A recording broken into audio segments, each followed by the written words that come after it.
The LongTail is a business model developed by Chris Anderson. It was first published in October 2004 in Wired magazine and later in publications including The LongTail, How Endless Choice is Creating Unlimited Demand.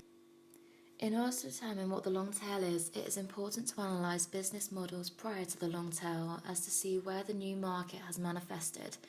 Hits were previously seen as the most profitable concept for businesses. This was to appeal to mainstream ideologies that people were only interested in the trending box office films, albums, singles and books.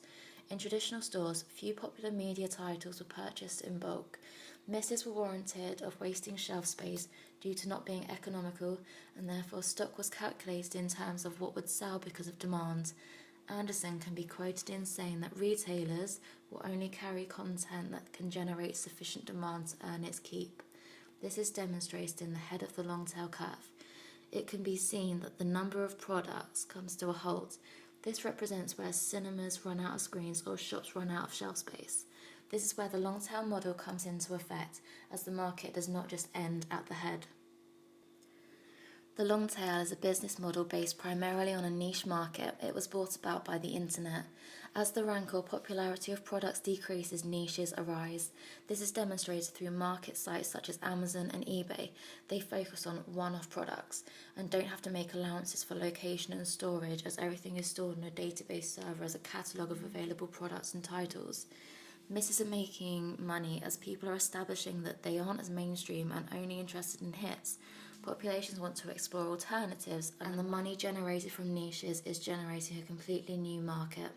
The graph depicting the LongTail distributes and demonstrates how, by having a higher number of products, you need to sell fewer niche items than hits in order to generate profit. The LongTail never tails off, hence the name. This is because of innovativeness and the production of new products all the time, which will appeal to a unique audience. Pareto's principle suggested a 80-20% irregularity, that 80% of the effects came from 20% of the causes. It shows the distribution of how a vital few sell the majority. However, the LongTail market betters the principle, which was previously a rule of thumb. This is where the 98% rule is implemented. The LongTail business model has been adopted by many companies who, alongside promoting hits, use accumulated search history to make recommendations to their clients on niche products, which are part of their market of misses and unheard titles. As long as one of each niche product of thousands sells in one quarter, there is a huge margin for profit. After the prominence of the internet, LongTail business models have been adopted by many companies who favour their economies on niches as opposed to hits. These include Amazon, eBay, Spotify, iTunes and Netflix. The exponential growth has been due to the extensity of the titles and products they can offer, and the demand for alternatives of mainstream hits, which we have been forced into through factors such as limited shelf space, time slots on TV and limited channels. The internet has prevailed and has allowed us to stream instantly. One-off feeds gain access to thousands of titles compared to one DVD, and there are thousands of products and titles to choose from, which are more accessible online than going into a store.